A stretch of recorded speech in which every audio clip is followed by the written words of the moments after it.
Hi, kiddies. How you is? Nick DiPaolo podcast. Nice to talk to you. I'm brain dead. Went to, did a benefit in D.C. last night.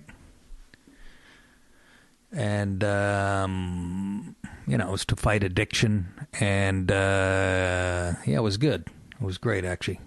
Billy Burr, Tom Papa, Tig Notaro, Judy Gold, a whole slew of kids. Great audience in D.C. Usually a very politically correct market. Kind of makes sense. And that's where politics is based in our country. But, yeah, it's just a real PC feel to everything. Even the whole event. I don't know, man. I feel like I'm living in a different universe. Anyways, yeah, so I had my flight booked for weeks to go down there. And then all that hurricane talk, you know, and that's the new move, by the way. Not a new move, but they do it more often. The local news loves to play up those hurricane stories. They string you in about 8 days ahead of time when it's like a pimple on an elephant's ass, 40,000 miles south of the Dominican Republic, and then they suck you in for the week to keep tuning in, and then they get ratings, and that's how it works. Their ratings go up, and Home Depot advertises. They sell shovels, or umbrellas in this case. But it turned out to be a big fucking turd, just like I told everybody. But all that talk, so I'm laying there Friday night, and I think I've made clear how much I hate fucking flying after all these years. And I'm like, oh, you know, DC's about, the gig was 260 miles away, about 4.5 hours. And I'm like, I don't want to go to the fucking airport tomorrow morning. Just the thought of me, once again, having some fat ass bending over, taking their shoes off in front of me, and some, you know, old lady fucking up the line and slowing it down. Just those thoughts. I'm such a control freak. And when you're about to board and people start edging up towards the, you know, that anxiety just shaves years off my life. And I'm like, fuck that. That's how much I hate I know I have a 4-hour drive in front of me, but you know what? I'd rather drive for 4 hours. Because by the time I get up and fucking, you know, I was going to fly out of LaGuardia. That's about 45 minutes from where I live. And then all the hurricane talk. I'm like, the last thing I want is, you know, it's a benefit. It's kind of important. I don't want to get be at LaGuardia and the flights are delayed and shit. I mean, they were talking up a pretty good, you know, storm there. So I'm like, fuck that. I'm just getting up tomorrow, and I'm driving. I don't mind driving. Every time I hear about cars that are going to drive themselves, it makes me sick to my stomach. Yeah, so I just got up. I fucking set the alarm for like 8. And left here about 8:30. Was there at 12:30. The W Hotel. And, you know, and the beauty of it, no airport on the way home, nothing. You know, I call the car service Friday night. I go, cancel this, cancel. I didn't tell the people that that set up the whole gig. Because I didn't want them to get all freaked out that I was driving or whatever. Anyways, so it was great. We only had to do like 10, 12 minutes apiece, you know, and actually get paid well for a benefit. But there had to be over 1,000 people there, I got to believe. It looked it. That's what I was told. I don't know, but it was killer audience. And right after the gig, I watched Tom Papa went on after me. He was murdering. And I said, I'm out of here. It was beautiful. There was no pressure to stick around. I'm like, we don't have to go out and take a bow like fucking Les Mis or any of that. Sometimes they do that when you're at festivals and shit. I don't know why they do that. They have us come out and take a bow. You know, like we just did Man of La Mancha. And, yeah, so I'm like, okay, take care. Nice talking to you folks. Just send me the check. I texted the valet. He bring my car down. By the time I got back to the hotel, I walked and checked out. Bing bang in the car by like 10 o'clock. I don't know. Yeah, I get home at because I get home at like 2:05. It was beautiful. I love driving late at night. I just love it. Nobody out there. A little congestion when you're leaving D.C. on Saturday night. But after about a half hour, 40 minutes, it cleared up. And it's nothing but smooth sailing. I'm listening to Notre Dame choke against Clemson on the radio. And I'm at peace with myself. It's the only time I'm happy, folks. When I'm in my little car, my fucking bubble. Just happy as a clam. Knowing I made some fucking dough and... there's like 3 droplets of rain. I'm like, wow, this is a real fucking... Glad I have the yellow windbreaker on. Like the Gorton's Fisherman. Nothing. It's home in 4 hours. But I come in the door and I'm fucking wound up. So what do? I watch SNL. Till, I don't know, 3:30. And go to bed at 3:30. And my eyes are wide awake. It's 7:20. Wide awake. Laid there for about an hour and a half. Said, fuck this, I'm getting up. I'm so fucking tired right now. And you guys, you'd be laughing. I'm trying to pull clips, which I've been doing for 2 years on this show. And, I pull my own clips off the internet and all that shit. And there's a few steps. And I'm sitting here, and none of the clips are transferring to my to my iPad. And I'm like, what the fuck am I doing wrong? And, I was skipping like 2 steps just out of mental fatigue. It's unbelievable. I'm going to start having to do blow again. Look, I tried the weed. We all know how that turned out. But I got to be honest with you, though. If I didn't give that shit away and there was some in my house tonight, I might bite a corner off. That's how fucking tired I am. Woo! God damn. So, yeah. D.C., speaking of gigs, again, October 17th, Saturday night, Gramercy Theater right here in New York City. Please, if you're in there, even if you're not in the area, come into the city. Come on. What are you going to do? Stamp in Connecticut? You're going to go out and have a burger with your fat wife? Come into the fucking city, the real city, and watch me spew a little bit of hate. October 17th. Dan Soder is opening for me. Who's a funny motherfucker. Ooh, the language is awful salty, Nick. Shut up! Exactly, bitch. Yeah. So I mentioned SNL. Let's get right to that. Hillary was on there, with her new and improved fucking persona. Oh, you have a reputation for being phony when you have to make an announcement. Hey, that I'm changing my act. I'm changing my persona. They could fucking give her a blood transfusion, put somebody else's brain in there. She ain't got it, kids. She ain't got it. Biden's just sitting on the side watching her numbers go down. Just watching her tank. He's just sitting there. Now I think Biden's like, fuck, you know what? Look, if he really wanted to be in it, he would have been in by now, don't you think? He's still hemming and hawing. He's just going to see how low. There's probably everything's so calculated in the world of politics. There's probably a number that he's waiting for her to hit, like a stock, before he jumps in.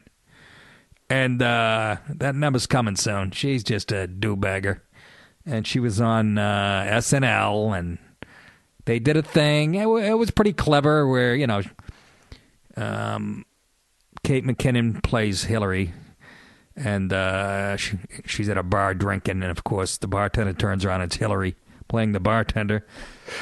And it was kind of clever, but, again, they handle it with kid gloves, fucking very, a couple sketches after that, they're fucking, making fun of Huckabee, and it's just so funny how it's, it's not even trying to be balanced, which I guess you got to expect. But, let me play a little clip of Hillary. She's the bartender, and Kate McKinnon's playing her, getting drunk, and I don't feel like setting up anymore. It's not that fucking great. Realized I never checked your ID. Come on, please. I have a 1-year-old granddaughter. She calls me Madam President. I never would have guessed. You give off such a young, cool vibe. You must work in Brooklyn. Yes, somewhere in there, yes. Hi, Hi, Mrs. Clinton. I'm so sorry to interrupt. I just wanted to say my sister's gay, so thank you for all you've done for gay marriage. Well, you're welcome. It really is great how long you've supported gay marriage. Yes. I could have supported it sooner. Well, you did it pretty soon. Could have been sooner. Fair point. That's pretty clever, actually. Friggin' Kate McKinnon's gay, by the way. That's just added to it. It's a good way to take a little swipe at Hillary. And but my point is, when I'm watching it, that makes Hillary look good, right, as a candidate. It humbles her. She's, look, I can joke about myself. You know what I mean? As opposed to the fucking vindictive swipes they take at any of the Republicans or the GOP or Trump or whatever. Or what they did to Palin, how they tore, her to fucking shred. And that shit does matter, folks. I don't care what anybody says. They turned Palin into a cartoon, and, it just, Tina Fey did a number on her for years. And it works. And here, it was a very clever way of taking a swipe at Hillary, because she was late on, the gay marriage thing or whatever. And it makes her look human. She admits it and blah, blah, blah, and gets a few laughs. But it's not going to be enough, okay? There's more shit coming out. The fucking emails are coming. Unbelievable. This shit's just pouring out. I mean, there's more leakage, and it's affecting her numbers. And I've been saying it. Like I said, I argue with Quinn on the phone for the last 8 months that she's not going to be it.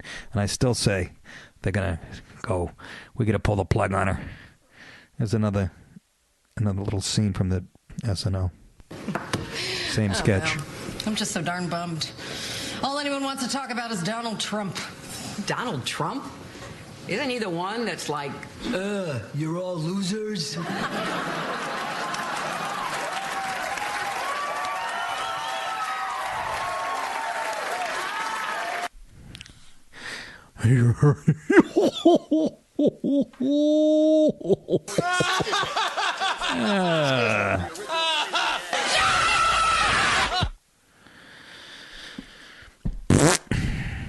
It ain't enough, Hillary. Too late. Too little. Too late. Now there's a book out, and I was reading about it today, and I was laughing my balls off how she physically abused Bill when they lived in the White House. She'd throw ashtrays at him. The Secret Service would find broken glass after they had about real hillbilly shit.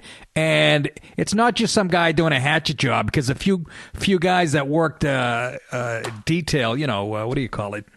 The fucking bodyguards. They corroborated these stories in this book. Barbara Streisand came to the White House, I guess, when Hillary was on a trip somewhere, and she stayed over. Barbara Streisand stayed over the White House, and Hillary was on the road somewhere, and she freaked. And the next day, Bill Clinton's got like a huge scratch on his neck. And Dee Dee Myers, I think who was the press secretary at the time for Bill Clinton, she even said in the paper, she goes, I was the idiot who came out and said he cut himself shaving before she even saw the scratch. And then she saw it, and she's like, there's no way he could have done that with a razor. I mean, that's how you know the shit's real. And she's just a fucking vicious ice queen with a temper. And, they always talk about, is John McCain, does he have the temperament, or Donald Trump? You want somebody like that who's going to snap these crazy fucks? You really want fucking Hillary? I don't remember hearing any stories about, Trump throwing an ashtray at his wife's face, or John McCain fucking physically abusing his wife. Yeah. They fucking ripped her a good one. The stories are so funny, man. Just regular hillbillies, She'd punch him. They said she'd throw whatever she could get her hands on, whether it was, a pillow or a vase. She'd slam doors, which my wife does, by the way, a couple times. Only a few times since I've known her. But she fucking, if we're getting in a fight, she'll slam. We had like these French doors in the house, with glass. She slams them and the glass breaks. The fuck's that going to help? And, of course, right in the middle of the fight, and I see that, and she slams it, and the French door breaks, and I have to go, now clean it up, you spoiled guinea brat! A little levity to break the tension. Only a comedian would quote a line in a movie in the middle of a fight with his wife, thinking she was going to go, that was pretty good thinking. That was a good one. No. Wasn't having it. But, yeah, you don't want this psycho post-menopausal bitch with her finger on the button. Yeah. Physically abusing Bill. Fucking hilarious. Secret Service guys say it's all fucking true. Doesn't matter. It doesn't matter.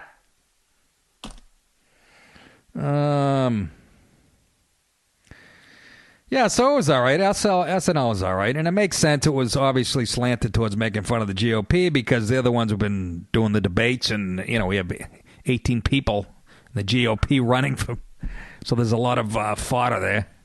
So, but it's just so funny how, like I said, they take superficial swipes at people on, you know, Democrats as opposed to the Republicans. They just love to cut deep, but that's how it always is, you know. But what I don't understand is when Hillary Clinton in that sketch turned around for the first time, and you know, when she was playing the bartender, she gets this 30-second applause break from, you know, really young people in the audience. That's who goes to SNL. I've been in the tapings. Really, that's who you fucking. That's who you want. I don't know. I think if I was on the left and I was a young 18-year-old and a dumb lefty like most of them, I'd be fucking pulling for the madman from Vermont, Bernie Sanders.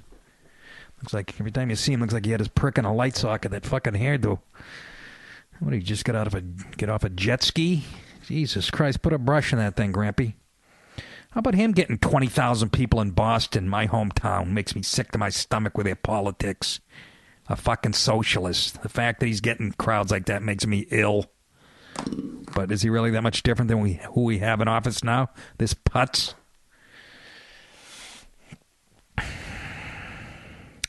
Yeah, so the whole Syria thing? Oh my God, is this embarrassing? Poor Obama. I can't even get mad at him now. I feel embarrassed for the poor guy. Just getting humiliated. Putin's playing him like a fucking violin. Just so sad. So Putin, you know, now Putin and Russia, they came knocking on the door of the embassy in either Afghanistan or Iraq, I can't remember where it was, and said, hey, we're going to start bombing. Get out of the area. They knock on our ambassador's door and give us an hour to clear the airspace so they can stop bombing. And of course, they you know, the whole plan was that Putin put forward that they were going to bomb ISIS, and it turns out he's bombing these rebels that the CIA is backing, supposedly allies of ours, and Putin hasn't even come close to bombing anybody from ISIS yet. He just knows that Obama is just a panty-waist liberal fucking Harvard fruitcake, and he's just taking advantage, man. He's doing what Rahm Emanuel says, you know. Never let a crisis go to waste. He's running the Middle East. Him and Iran are fucking in cahoots. And Obama's standing there with his dick, or should I say clit in his hand. What an embarrassment. What an embarrassment. Peggy Noonan wrote an article about how feckless and how, you know, what a coward Obama is, and compared him to a character that you and I love very much in one of the most famous movies ever. And I thought it was a great analogy. This could be either John Kerry, you know, meeting with the Russian Secretary of State, or it could be Obama. But you know who I'm talking about. Johnny O bumped into me in Beverly Hills. And he said that he wanted to talk. This is Kerry coming back after meeting with a Russian guy. And Roth were in on a big deal together. And that there was something in it for me if I could help him out. He said that you were being tough on the negotiations, but if they could get a little help and close the deal fast, it'll be good for the family. You believe that story? Yes. You believe I'm a Harvard law professor. He said there was something in it for me, on my own. I've always taken care of you, Fredo. Taking care of me?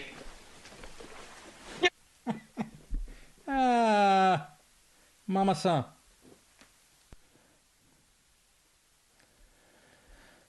Taking care of me.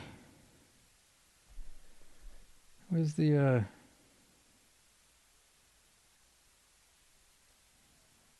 I don't know. Thought I had another clip there. But that's who he is. He's being played like a fiddle. Just Obama's just slapping him around, like, just calling him on his bluffs.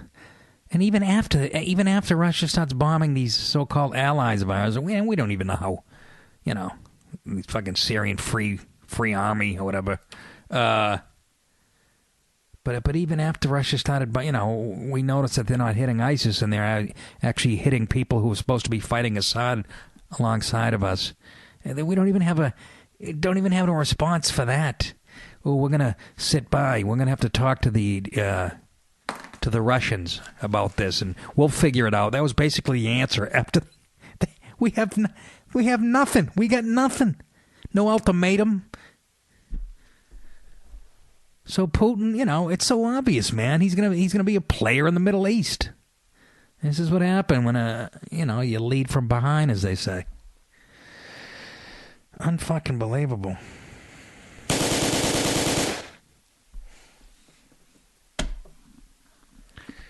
Unbelievable.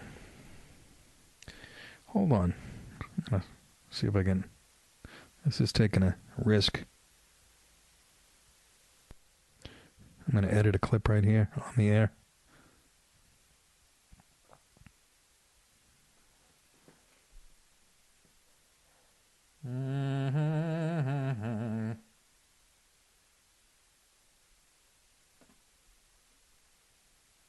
Things I'm smart, not like everybody says.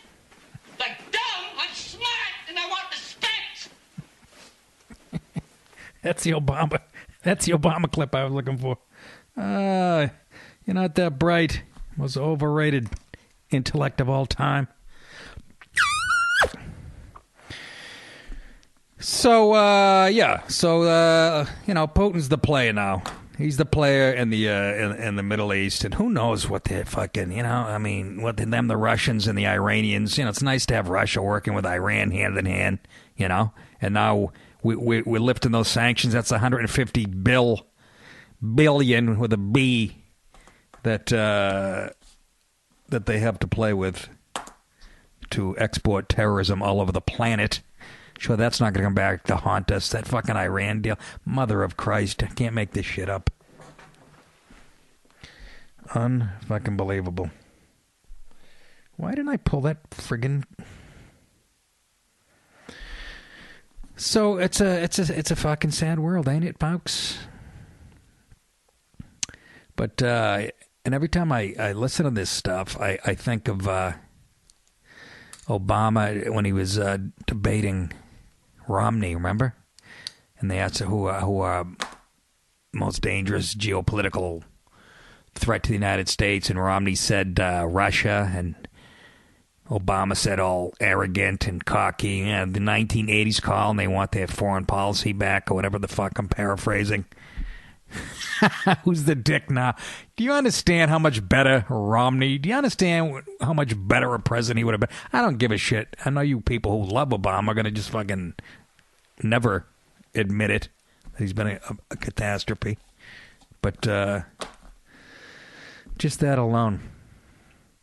But that's not important. What's important is gay marriage and that towns don't have too many white people in them. I'm going to get to that later on. Might as well get to it now. But that's what's important, right? And keeping abortion, the abortion mill roll. That's what's important. And building bridges that are falling down and stuff like that. Never mind fucking Russia pulling a power plant and China setting up, making islands in the South Pacific. Oh, God. What the fuck happened? Why is everyone so fucking stupid? Why aren't more people intelligent like me? Here's the fucking, I wasn't even going to talk about this, but to stay on the fucking progressive dummies, the de Blasio, Mayor de Blasio, a one-term fucking mayor if I've ever seen one. Even the fucking libs don't like this douche. But this is what he's doing as the world burns around us. He's running around. He wants to be like the face of the progressives on a national level. This is what he's doing. He has the city doing.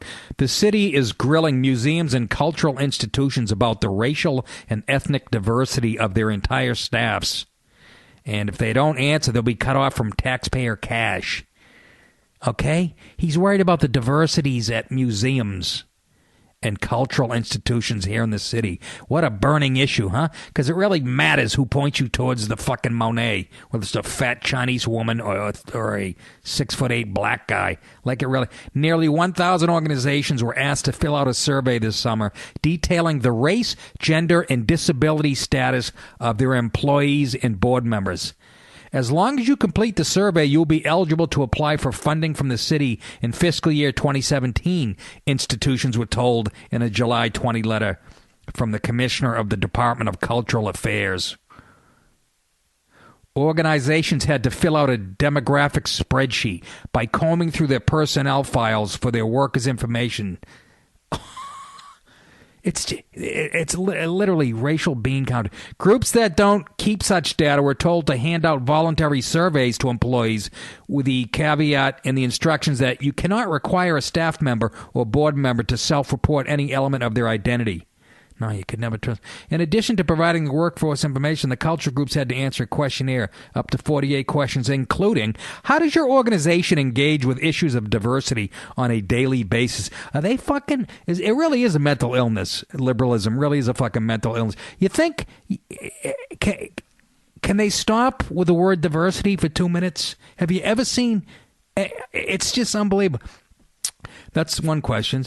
How does your organization engage with issues of diversity on a daily basis? What forms of diversity do you think are important for strengthening the quality of work for your organization? This is all just code for if you walk in and we don't see as many black and brown people work in the museum as white people, there's definitely discrimination going on. It's a term for it called disparate impact. You can Google it. It's literally, it's just racial bean counting. They can walk in, let's say they walked into a DMV and well, that's a bad example because usually it's usually, 60-30 black to white at a DMV. But if you walked into a, large company and there's, you see 22 white guys and there's only 4 people of color, they don't even have to prove actual discrimination. They just, that's just proof enough. The numbers are saying right there that discrimination is going on. That's how it works. It is so fucking creepy. And the arrogance to me, they're doing it with my town, by the way, up here in Westchester. We've been in the national news. Rob Astorino is the county commissioner. And for years, they've been, studying Westchester, and the federal government, HUD or whatever, says it's too white. It's literally too white, and that they want to build low-income housing up here in nice neighborhoods. And they're using this, this bean counting, this disparate impact. And Rob Astorino, thank God, is like, fuck you. We're not discriminating against anybody. You can either afford to live here or you can't. That's how it works in America. And you know how I know I'm on the right side of this and we're on the right side? Because there's black people that agree with me. They're like, we don't need special fucking treatment. I'll work like anybody else. And if I can afford to live in a nice neighborhood. Of course, not all people of color feel that way. They probably, yeah, you're discriminating against us. Can you imagine having the arrogance to do that type of social engineering? Who the fuck do these people? They think they're fucking God. It's unbelievable. There's no discrimination. And by the way, Astorino sued the federal government. They've been in court. Anyways, they came down on the side of Westchester and Rob Astorino, the county executive, saying they couldn't prove there was any discrimination going on. But because Astorino isn't agreeing to participate in this horse shit, the county's losing $4 million. Some type of funds that we get from the feds. Just because we won't play this game. It makes me sick to my stomach. Can you imagine worrying about if the staff is diverse enough at the Guggenheim? Can you imagine? He's got nothing better to do. Jesus Christ! What the fuck did he witness as a kid? You know, Bill Hicks used to say, I think he's talking about Strom Thurmond or some real right. He goes, you know, anybody that, when you're that far right, you have a secret to hide. Yeah, well, it goes the other way, too. It's creepy. It's creepy, de Blasio, and I don't fucking get it. Even Cuomo, another phony.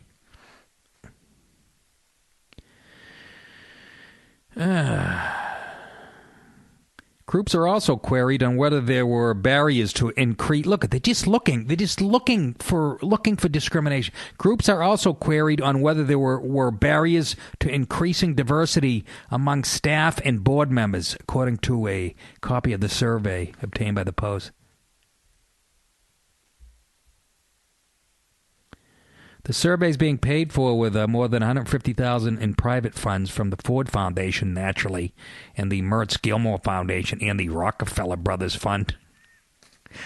But an art advisor who works with the high-level collectors called the racial inquisition another Big Brother act by de Blasio, by the de Blasio regime, and said it didn't matter who was funding the initiative. It was a waste of money that could be going towards the arts. Exactly. Exactly. God, I'm not going to that museum. There's too many white fellas working there. What a fucking crock of shit. Caca popo. Unbelievable. They're obsessed with it. It's like a mental illness. I pictured de Blasio like when he's in his pajamas and he's like 10 years old watching Roots and going to bed and having night. He was traumatized by it. Some fucking shit. God. And he's a Bostonian, I think. I know he went to school in Harvard or whatever the fuck. Ugh. He's a Red Sox fan that I'm ashamed to admit. Just obsessed. Just obsessed with it. Can you imagine? They don't even have to prove there's any discrimination going on. They just go, yeah, 11, 12, 13 white guys. I only see 5, 6 black or brown people working here. Something's going on. We have to investigate. Meanwhile, people are being beheaded. Fucking refugees are going to be pouring in here. People who we don't even know who's coming, where they're from. It's like zombies. Yeah, don't worry about that. There's only three Puerto Rican fellas working at the Museum of Natural History. Mama son.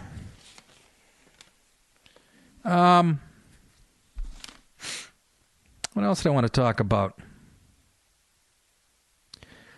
Oh, tomorrow, I'm doing Colin's, the cop show, the web show that he's been working on for a year or two.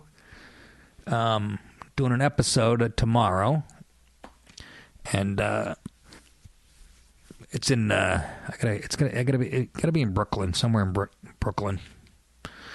Greenpoint, I think, or whatever. And but that's gonna be fun. That's always fun, you know. If you guys probably saw her. I mean, last season he had Amy. Amy was on Gap again. These are all guest starring roles. Seinfeld, obviously.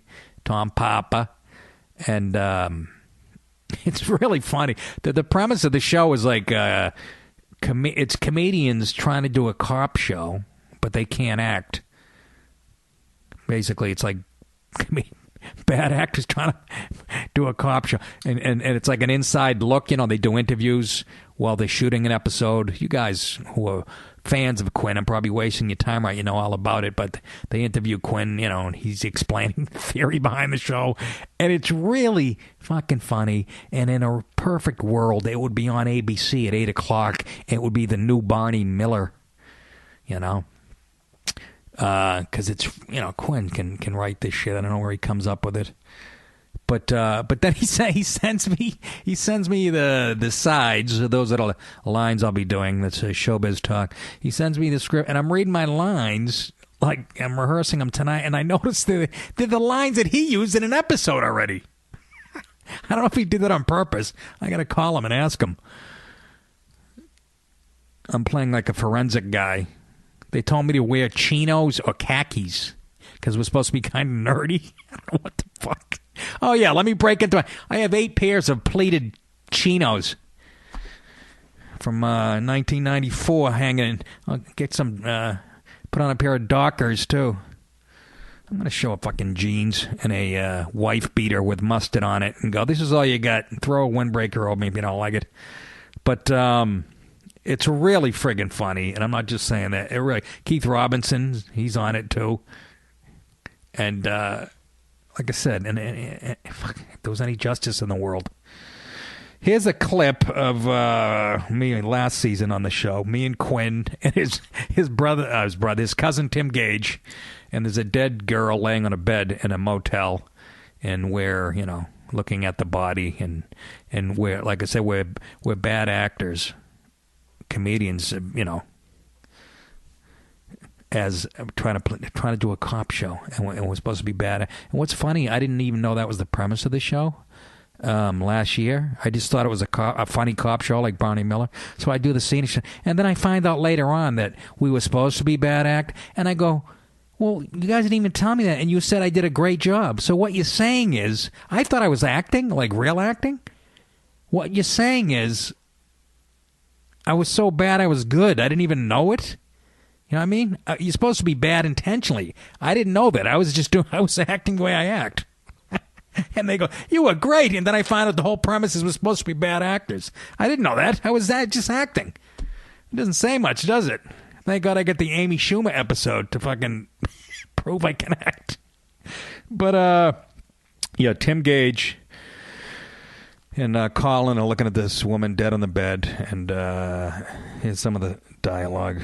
God, I hope I pull the right clip. I don't know where I am mentally. I'm just fried. Stomach contents were delicious s'mores. Asphyxiation, which led to the release of a sphincter. Oh, now that's it. Take a break, funny guy. But I didn't even write this. Come on, Nick, come on in. It's okay, we'll get you back later. An action. The carbon-14 levels in her eye lines gave me her age precisely 18 to 22, I'd say, and retinal scan, subluxation, second and third vertebrae. Trauma to the cranial posterior, armor-plated bullet, tungsten tip, lodged between the third and fourth vertebrae. We isolated the accelerant. Cuts. This is jargon now. This is the least compelling television I've ever seen in my life. Is this how real... Those are the lines I'm going to do tomorrow that Colin just said. I don't know if he knows that. Or maybe that's part of the joke. But, yeah, we found trauma to the cranial posterior.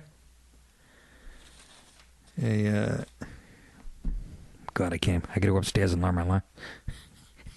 Armor-piercing bullet with tungsten.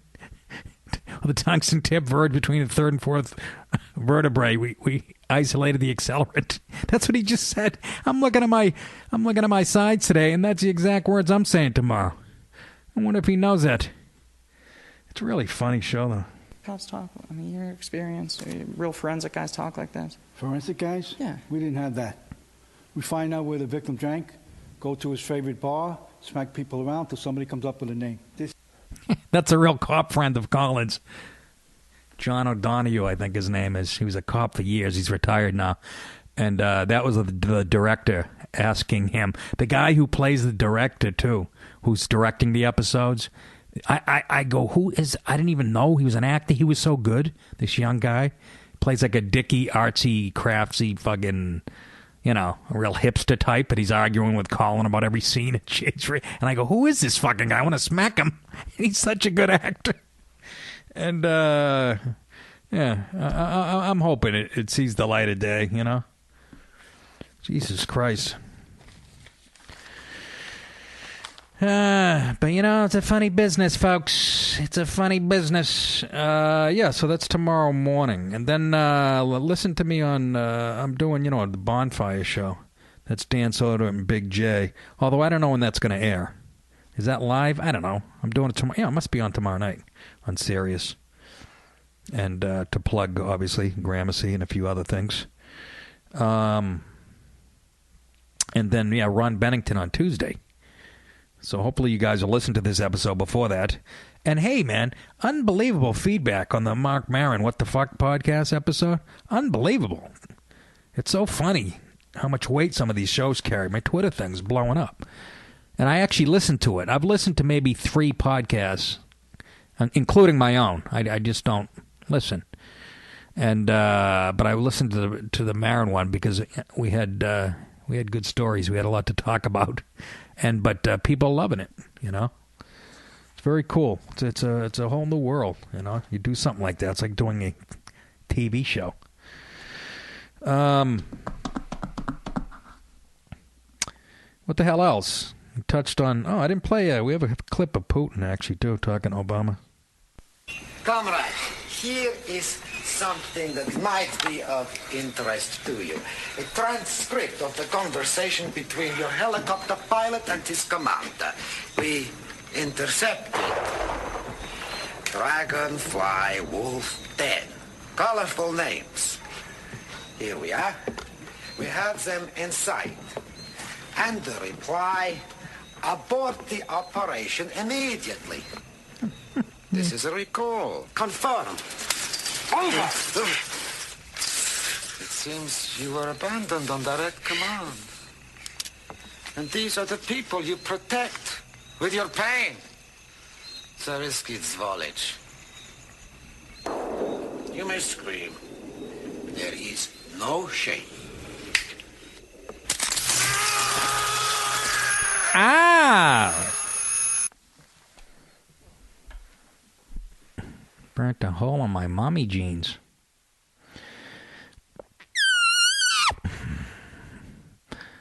Anyways, that hurricane was a big dud. Thank God, huh? Although, you couldn't say that down in South Carolina. They got 15 inches or something. Like biblical. The most they ever got in one day was like 3/4 of an inch, and they got like 12 inches in 2 days. 2 people died, for Christ's sake. One lady had a tree fall on her, and another lady drowned in her car. Unbelievable. Fucking crazy. And somehow I made it from Westchester to D.C. and back without 3 raindrops. And, of course, we have to touch on the huge story, obviously, was that school shooting, another mass shooting. Umpqua Community College in Roseburg, Oregon. And another fucking psychopath. We won't use his name. We'll just refer to him as Fuckface. Sucker of Satan's cock.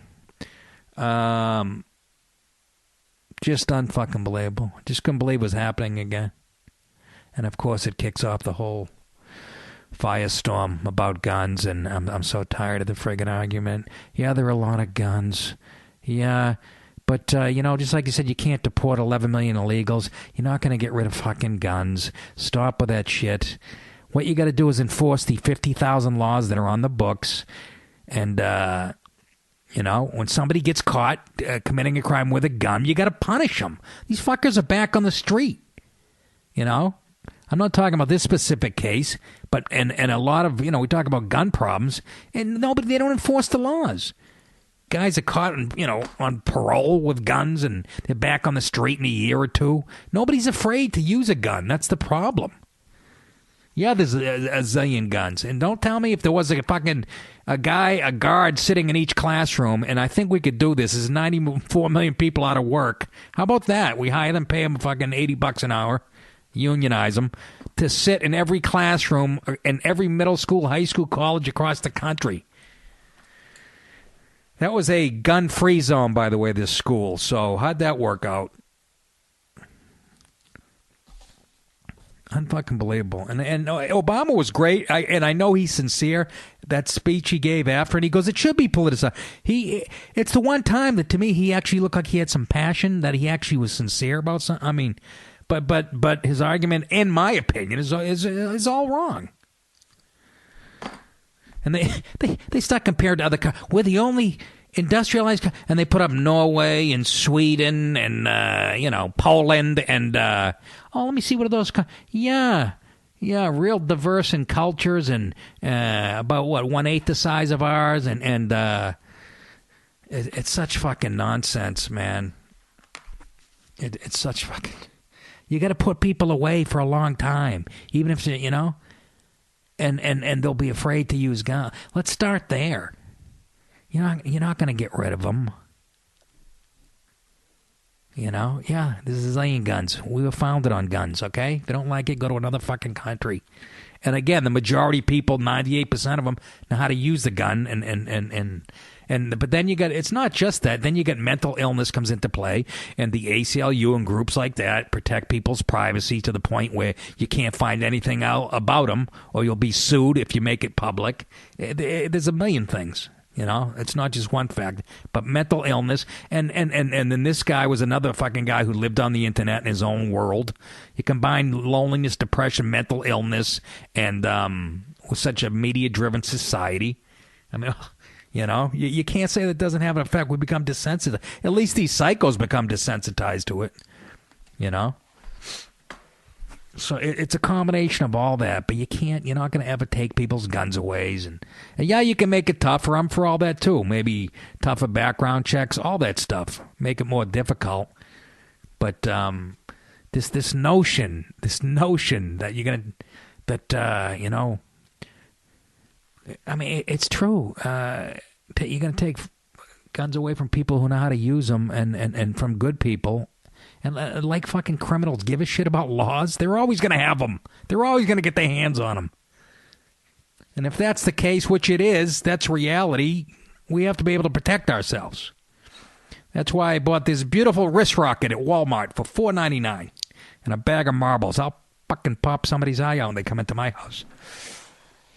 But, what a sick fuck. And you noticed, the big part of the story to me, though, it's kind of, sort of getting ignored, that he made people lay on the floor and then asked them what their religion was. And if they said Christian, he shot them in the head. And nobody mentioned that. Huh? Nobody mentioned it. At least not the important people, like the governor of New York and the president. And can you imagine if that was a white redneck and he was asking people their religion and he only shot the Muslims in class? You think you'd fucking hear about it? Unbelievable. Not even they mentioned that when the story broke and shit, and I didn't hear it on the Sunday shows. Then again, I was getting so angry I shut off one of the shows. Don't mention the Christian part. It's not important. We have a ton of them. They're the problem. But this guy's just a psycho. Mixed race. I don't know what the fuck he was. He didn't know what he was. It's a problem. He had no identity. But that's the new twist, and it is happening a lot more frequently, like Obama said. But it was such a media-driven society, and social media on top of it now. People isolate themselves, and this kid just wanted to be... There really is that I want to be famous factor, Look, fella, you want to be famous? You should have started going to open mics in 1987 like I did. It still didn't work. Where's my AK? I'm heading to the Funny Bone in Denver, you motherless fucks. Just a lonely fucking... And then his old man's blaming guns, the old man, yeah, okay. Couldn't be his son was a fucking nutcase. Did you even know him? But the thing that kills me is that these psychos post shit on the internet. There's signs there, but you can't really do anything about it. A lot of these... And the other thing with the numbers, they put up how many, a mass shooting, a mass killing is 4 people shot or more.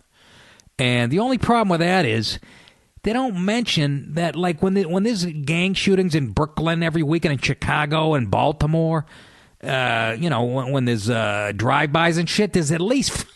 It's like a minimum of 3 or 4 people getting shot. So those numbers have, those are factored in too. So don't think it's just one psycho every time shooting 4 or more people. A lot of that has to do with the gang activities in the bad neighborhoods in the inner cities across the country. That also blows up the numbers. I'm just saying, you got to be able to protect yourselves. Can't we agree to that much? But let's take a look at Norway. They don't have this problem. Let's take a look at Switzerland. The land of hot cocoa and fairies. What do we have that they don't have? 60,000 squabbling ethnicities and,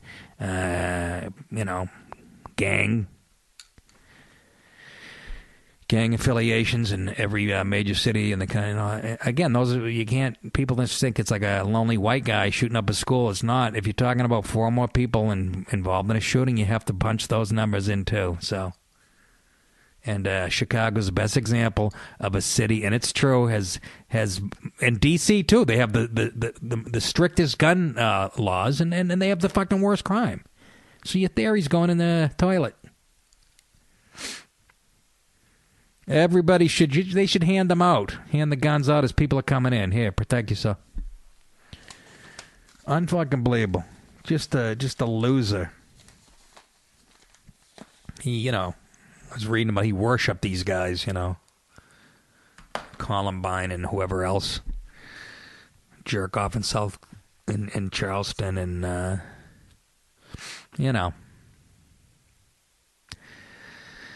don't know.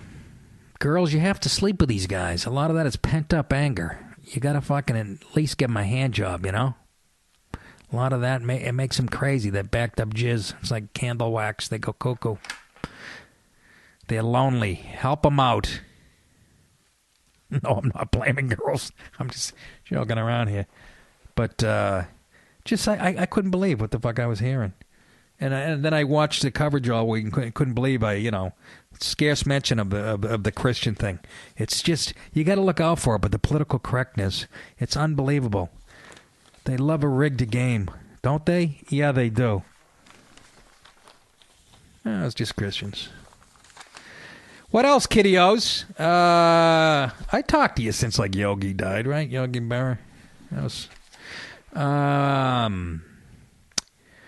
college football yesterday. I watched a doozy when I was at the W Hotel, laying on my bed 11 hours before the gig with the curtains pulled. $840 worth of the minibar. Nothing like a $21 bag of fucking Fritos, huh? But I watched a good one. Ohio State, the number one team in the country, for you people who like college football, was playing Indiana, who was undefeated going into that game. And, Ohio State kicks the shit out of Indiana and schools like that all the time. But came down to Indiana. They're a legitimate team. You're going to see them ranked all year, I think. Christ, Ohio State had to fend off a pass in the end zone to keep the victory at the end of the game. Indiana would not go away. 34-27, Ohio State prevailed, but it was a great football game. And then you had Michigan State, I think they're number 2 in the country. Purdue gave them a good struggle. Michigan beat them by a field goal. TCU and Texas. When I was a kid, Texas used to whip TCU. TCU was just a punching bag for everybody. Now it's the other way around. Christ, I think at halftime, TCU had 44 points or something. They took their foot off the gas out of respect, I guess, in the second half, and they won. TCU won 50-7. Baylor, they put up no less than 60 points a game every time. They smoked Texas Tech. What was some other good ones in there? West Virginia can't beat Oklahoma. I just can't do it. LSU, Eastern Michigan. Florida. They beat, who? Ole Miss. Ole Miss had beat Alabama a couple weeks ago, and I think Ole Miss was, they're right up there, right? 2 or 3? Anyways, the Gators put a whipping on them, 38-10. But like I said, folks, I love the NFL too, but you can't get enough football. If you love football, I don't understand. If you just love the sport, what you do if you watch the NFL every day, how you wouldn't fucking watch 2 days of it. It's just great, man. So, yeah. Penn State over Army, whatever. But Ohio State looks very beatable. Let's put it that way. I think Urban Meyer would admit that at this point. But he's such a good coach. They get better as the weeks go on, and they will. And they're going to have to. Oh, how about I didn't mention Alabama kicking the shit out of Georgia. Why is that not in the fucking paper? That was supposed to be the game of the day. Nick Chubb is the running back for Georgia. Great running back. He was supposed to run all over. Alabama was actually an underdog going into that game. And they whipped him. Whipped him 38 to something. I don't know. I don't have the score right in front of me. What the hell else? I had 10 right in the pool as far as the NFL last week. That's actually good for me. Double figures. But this week might be a different story. I'm afraid to go upstairs and look. Jets played in London against the Dolphins. I don't understand. I guess the NFL is trying to obviously turn Europe onto our game. Everything's going to go global eventually, whether you like it or not. But they picked the shittiest matchups to play over in London. That's how you're going to fucking sell the game? The Dolphins? Jets, no offense, but this is the first time they've had anything. So the Jets beat up on the Dolphins, to be expected. And Giants went up to Buffalo, and fucking once again, Rex Ryan, the most overrated coach in the history of the NFL. And I like him he's an entertaining guy with a big yap, but he couldn't carry his father's fucking hemorrhoid donut. Giants went up there and bitch slapped them. And the Pats have a bye. By the way, how do my Pats look? How does Tom Brady look? I'll tell you how. Fucking perfect, as usual. And they're 3-0, and they had a nice week off. I was watching a video of vicious hits, football hits from, like an accumulation of over 10 years of 20 years of hits, and some of the most vicious shit. And there was one in there, Tom Brady, trying to get to the sideline against the Bills, and somebody came up and knocked his fucking helmet off and laid him out. I don't know where I was that Sunday. I don't remember it. It was unbelievable. It was like seeing somebody clothesline Charles Krauthammer on Fox News. Just fucking some defensive back come up and took his head off. I can't believe... I don't know where I was. I don't remember that one. God, he looked like a Volvo dummy. Fucking Tom is not the most mobile. It's like he's got a body cast on and ski boots. Baseball, the Mets. Mets have clinched a playoff spot, and they get no-no'd by Max Scherzer last night. Threw a no-hitter. And they lost a doubleheader. Really getting ready for that playoffs, I see, huh? I'm sure maybe they had a bunch of shit bums in there. But let me tell you about my Sox, folks, and I know they suck this year. But let me tell you, they have a team, a building. Even Joel Sherman wrote a whole article on it. And I haven't read it yet because I didn't see the Sox game last night because I was in D.C. I have a DVR'd.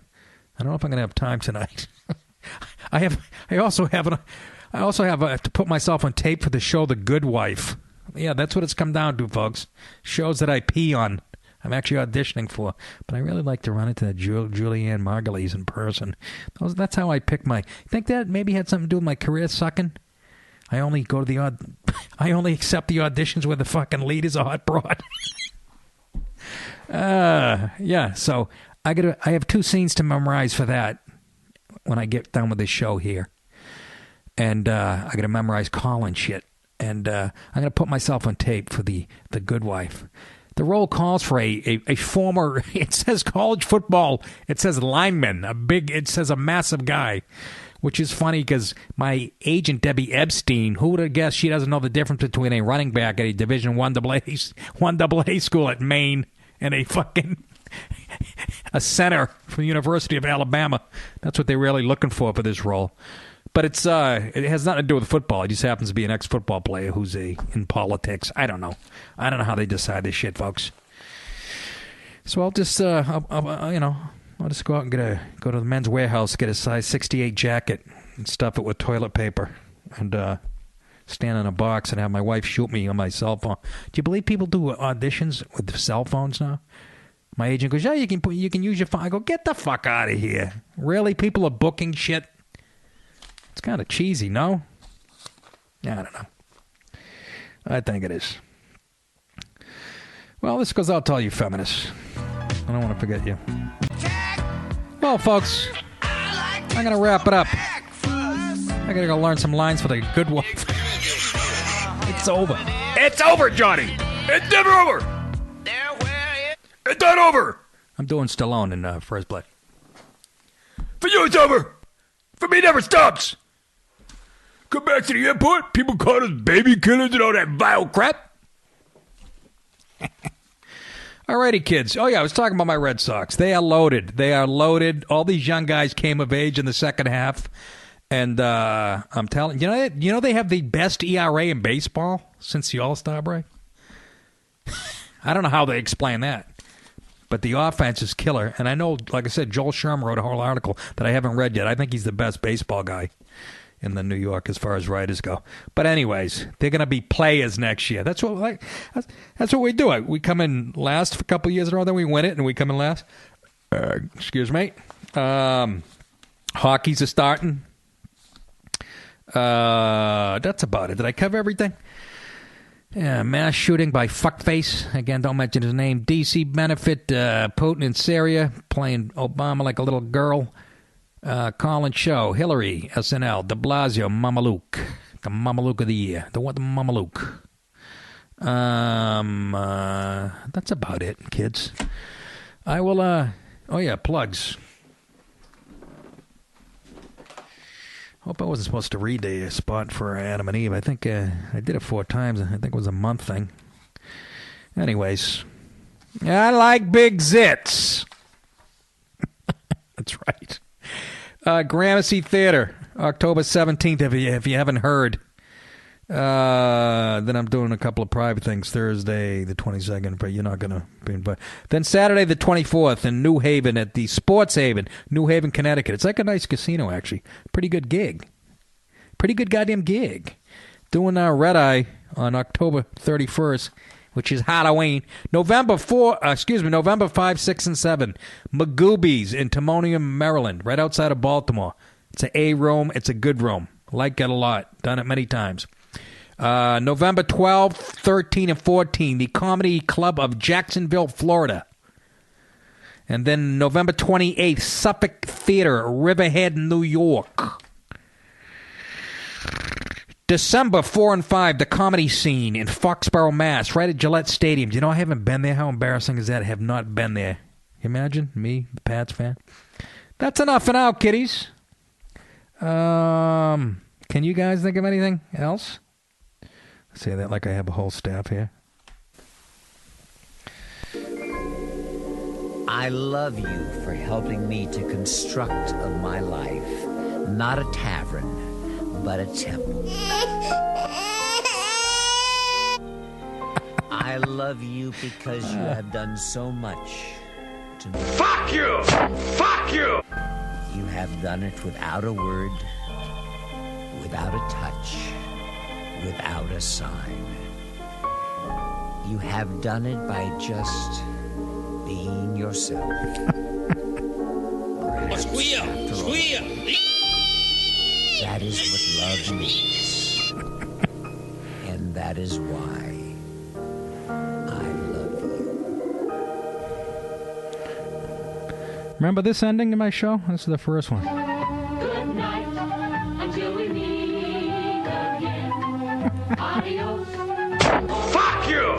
Fuck! All righty, kids. Talk to you next time. Bye-bye.